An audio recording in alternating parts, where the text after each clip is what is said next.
Buen día. En esta oportunidad vamos a hablar de las clases de impuestos en la legislación tributaria colombiana. Los impuestos que establece el sistema tributario en Colombia son de tres tipos. Está el nacional, el departamental y el municipal. Impuestos nacionales son aquellos que se cobran por igual en todas las regiones del país y son recaudados por el gobierno nacional. Entre estos está el impuesto al valor agregado IVA, el impuesto de renta y complementarios, que son las ganancias ocasionales, impuesto sobre la renta para la equidad, el CRED, impuesto a la riqueza, impuesto el GMF, el impuesto nacional al consumo. Estos impuestos son administrados por la DIAN. Está también renta y complementarios, es el que recae sobre los ciudadanos colombianos catalogados como contribuyentes. En los últimos años se ha venido ampliando la base de declarantes de personas naturales.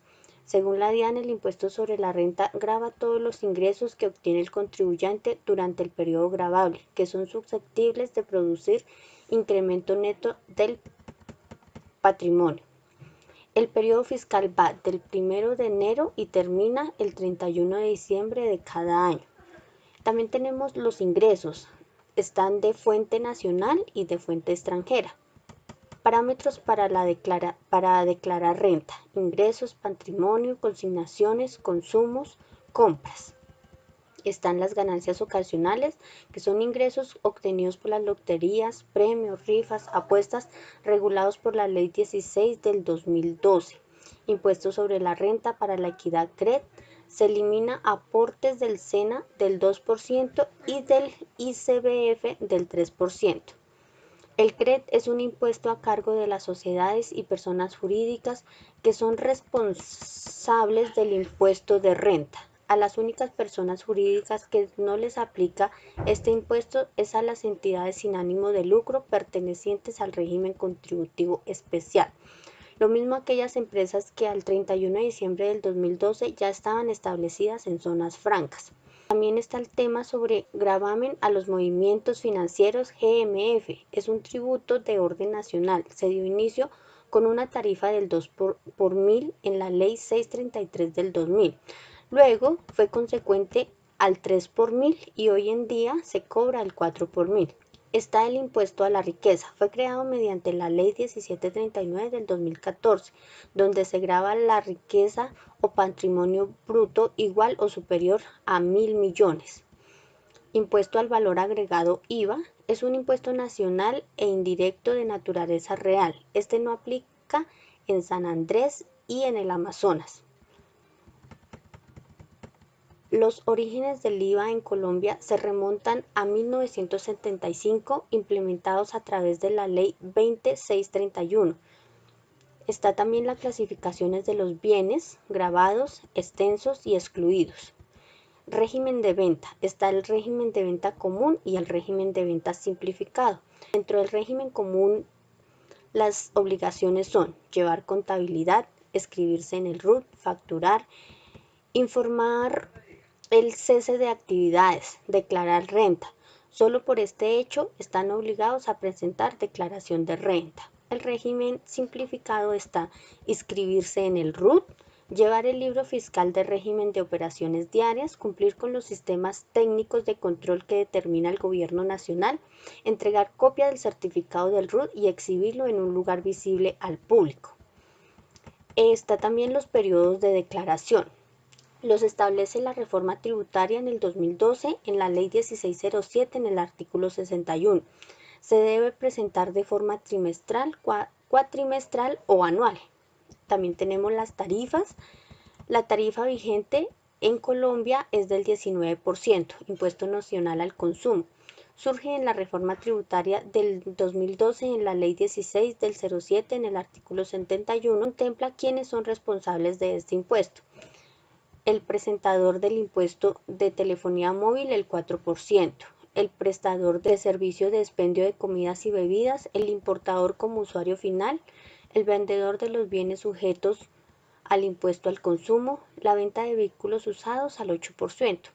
Para este impuesto el periodo gravable es bimensual. Otro tema es los impuestos departamentales. Está el registro, vehículos, licores, cigarrillos. Estos son amparados por la Ley 33 de 1968, fiscos departamentales. También tenemos los impuestos municipales. Dentro de estos encontramos impuesto predial, impuesto de industria y comercio, complementario de avisos y tableros. Otro tema a abordar es la retención de la fuente. Es un mecanismo de recaudo anticipado de los impuestos. La retención recauda el impuesto en el momento en que se produce el hecho generador. La retención de la fuente surge como un mecanismo de recaudo del impuesto de renta para inversionistas. Sujetos a la retención, título de renta, título de IVA, RETEIVA, estos son de orden nacional. También tenemos título de industria y comercio, RETEICA, este es de orden municipal. También encontramos impuestos sobre las importaciones y exportaciones. Vamos a hablar sobre las importaciones. Actualmente, el comercio exterior se maneja a través del Ministerio de Comercio, Industria y Turismo. Las importaciones están sujetas al arancel, que es un impuesto por la legalización de productos.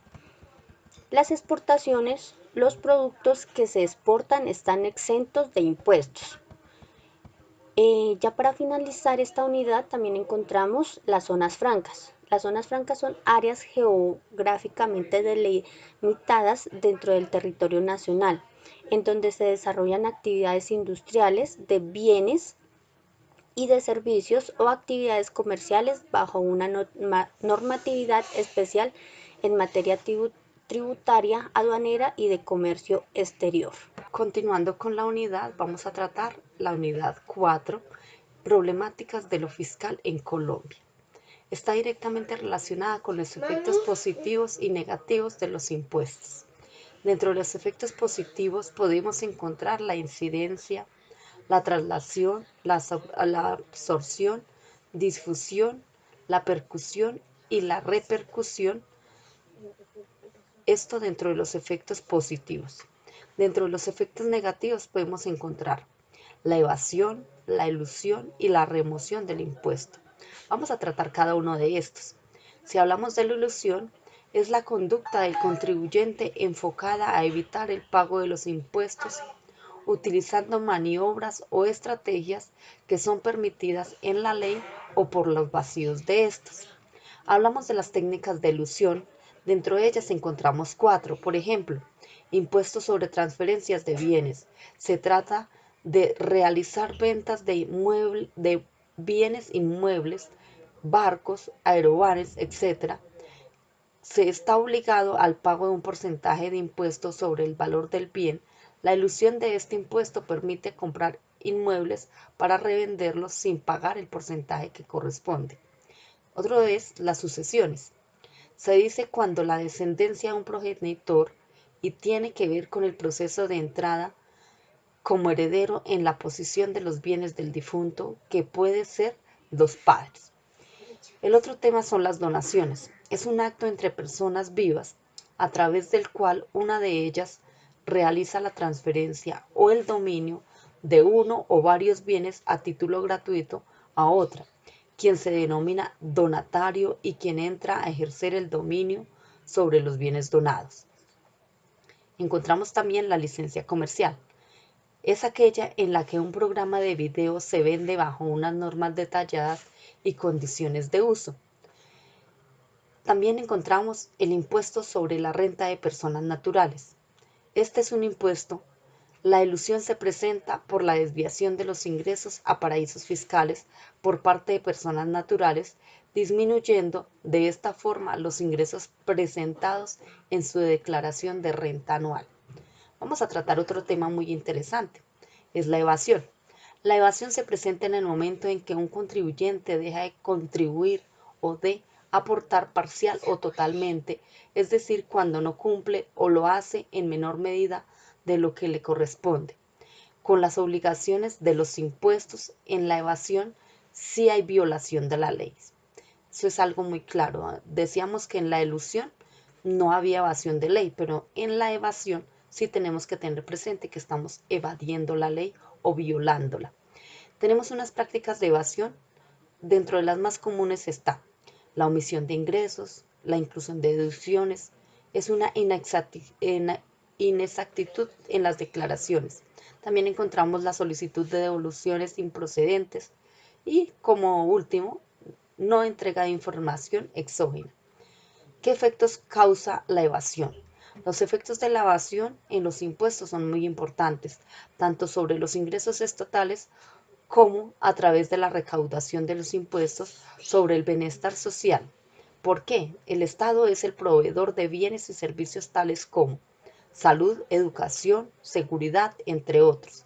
Por lo tanto, la evasión contribuye a situaciones deficientes. Esto significa, si no aportamos, pues no tenemos de dónde contribuir a esto de la economía del país y por lo tanto no habría cómo dar bienestar a la sociedad, ¿verdad?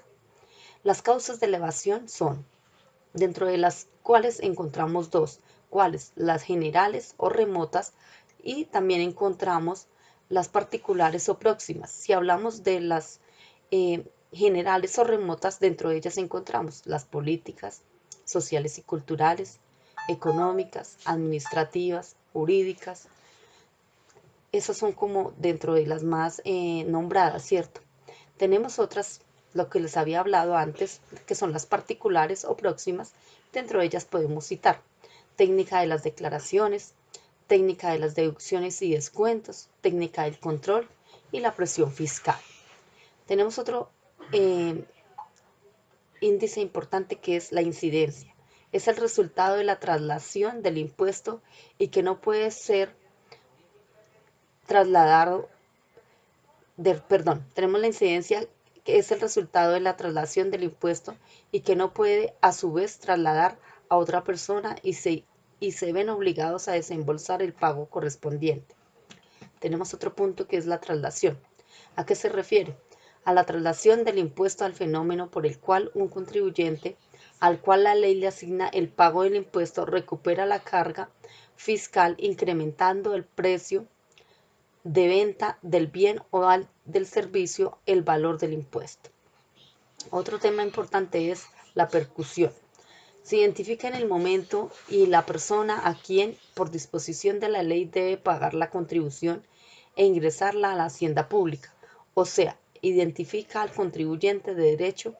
La percusión es el punto donde la ley impone la exacción, que es la exigencia del cobro de impuestos o deudas. Tenemos la repercusión, por el cual el contribuyente recupera la carga fiscal trasladando el valor del impuesto a otras personas, contribuyentes de facto o de hecho, incrementando el precio de venta del valor del impuesto. Otro ítem es la absorción. Es uno de los efectos de los impuestos y se refiere a la existencia de la posibilidad de que el sujeto pasivo traslade el impuesto, pero no lo hace porque asume el compromiso de pagarlo.